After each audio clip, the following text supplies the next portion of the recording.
What's going on, everybody? This your boy D Mac. I'm back, man. So let's go ahead and talk a little bit. So let me get all of my uneducated scholars in here, and we can go ahead and make this thing happen. All right. So an empath. What is an empath? An empath is somebody who has the uncanny ability to put themselves in your shoes and see things from your view and be able to feel for that situation. And oftentimes as an empath you will find yourself taking on people's burdens, so you have to be careful as an empath. Now, I see myself as an empath because I've always been able to see things from both points of view. Now, that's another thing about an empath, because you will often get stuck in the middle of something, and people will say that you're wishy-washy because you don't take either side because you can see both points. And so it's real hard to as an empath to get in the middle of somebody's argument or to co-sign on somebody's stuff if you can see both sides like that. And I'm often in that position. And so I will give people a disclaimer and warn them, don't put me in the middle of your argument, because I'm not going to co-sign your stuff, especially if I can see both sides of the situation.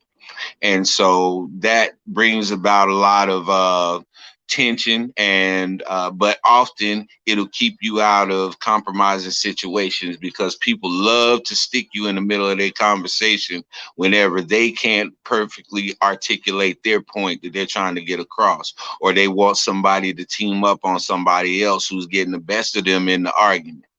And I'm not the one for that.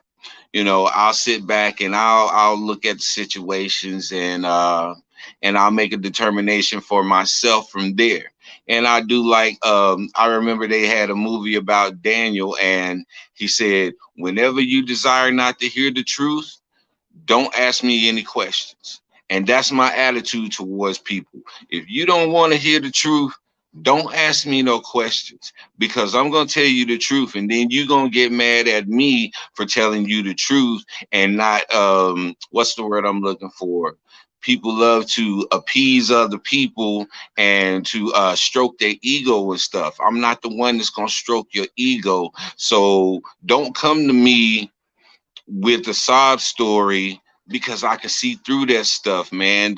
And don't ask me how, but it's a God-given ability. It's called discernment, the spirit of discernment. And when I discern what's going on, I'm going to move accordingly. So you can try to come to me and talk crazy. You can try to come to me and use deceptive language and think you being slick and trying to get over. Just because I don't confront you in that moment don't mean that I don't know what you own. I know what you own, and I'm gonna play you accordingly, and I'm gonna let you continue to play it out, just so I can see what type of person you are, just so I can see your character, and just so I can see the level of lying and deceit that you're willing to go to try to get something out of me. This is one of the things that I like to do a lot of times, and it keeps a whole lot of people from around me, because it lets me know who's the fake people who are trying to come in my life with an ulterior motive.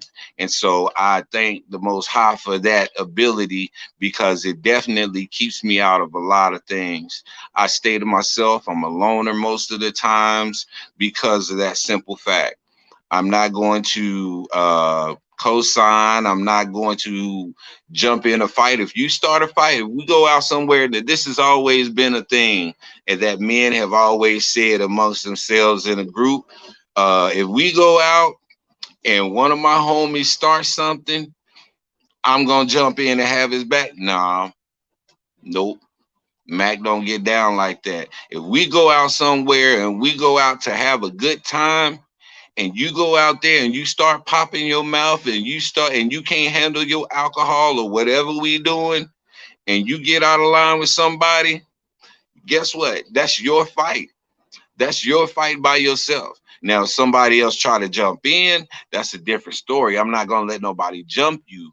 But if you go out there and you start something with somebody, you're going to fight your own battles. I'm not fighting your battles for you. I'm not stepping in. I'm not doing none of that because you brought that upon yourself. And if you was really my friend, you wouldn't put me in no position to where I could possibly be hurt or lose my life out here in the streets, especially the way this environment is now. So I'm telling you now, I don't rock with nobody. I don't hang with nobody. I don't go out with nobody because I take up for me. I'm not going to lie on me, and I'm going to take care of me when I'm out there. I don't want to leave that up to nobody else. I don't want to put my life and my well-being in somebody else's hands. And oftentimes we as men will go out and put our life and our situation in other people's hands because they don't know how to handle their liquor. They don't know how to handle themselves in a public setting. And they'll go out there and think with that concept in their mind, oh, my boy got my back. And so they're going to feel free to act a fool. But I let people know you go out here and act a fool, you're gonna be a fool by yourself. And I pick up on those vibes from certain people, and it don't take long for them to it don't take long at all for them to show themselves. You said real men stand only, absolutely. You said real men stand alone, bro. I'm telling you, I have to stand alone a lot of times because I see where the mindset of people is nowadays. And like I said, as an empath, I feel people's energy, man. So when I feel your energy and what's coming off you before we even go out, you already got a scowl on your face and looking crazy. What either one or two things gonna happen.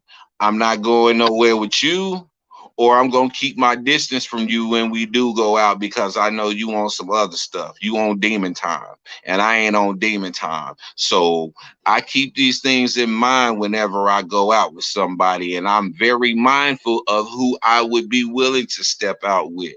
It's got to be somebody who has the same temperament, almost same temperament as me, somebody who thinks on their feet, somebody who don't allow intoxication take over them and make them go out and do all these stupid things. Everybody love to blame it on the liquor. I'm not blaming nothing on the liquor because I know myself. There's been many times I went out and I've been trash beyond trash. That was back in the day when I drank.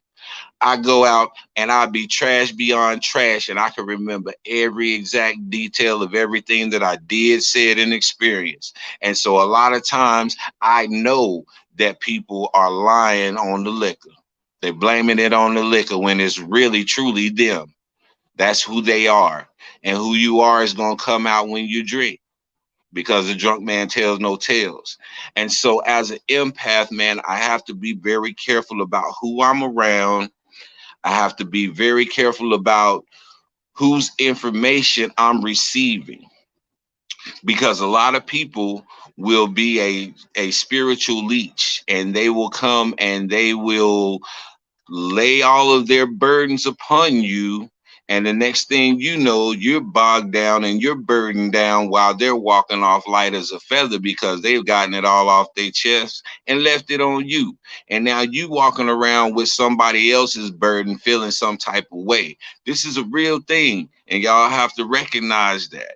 Um, we have those friends. We have those friends who always come to us with all of their problems and stuff, bring everything to us because they know that we're going to understand and we're going to try to see it from their point of view. But also, as an empath, you have to know when to, man, all of these people trying to interrupt now, but as an empath, you have to know when to stop somebody from coming in and putting their stuff on you. You have to know that. You have to have a boundary and draw a line and be like, look, hey, I understand you going through something, but I'm going through something too right now. And I'm really not on that right now. So if you're looking for a solution, then we can come together and find a solution. But if you're just looking to vent and drop all of your burdens off on somebody and that bad behavior and transfer that spirit of anger and rage that you got going, I ain't with that. I'm not with that. And sometimes you have to be able to tell people no and not feel guilty about it. Because I know so many people out here who will be like, I feel bad that I didn't help them. And I feel bad that I had to turn them away. But sometimes you have to turn people away because if you don't, they will use you to death. They will use you all the way up until there's nothing left of you, and then they're going on about their merry way. And so I keep this in mind all the time, man. I keep it in mind all the time for the simple fact that I know that I'm vulnerable. I'm vulnerable because of being an empath, because of that. I can relate. And oftentimes, like I said, people want somebody to co-sign their stuff. So, this is your boy D Mac, man. Y'all be careful out there. If you're an empath and you know you're an empath, be very selective of the people that you deal with and the people that you would even consider counseling, because empaths tend to be very good counselors. That's why people will come to you and talk to you and tell you their stuff. And so you have to be very mindful to keep strong, firm, solid boundaries, because if you don't, you will get overwhelmed by other people's burdens, man. This is your boy D Mac. Y'all know what I say. Sticks and stones can break your bones, but the word can always heal you. I'm out.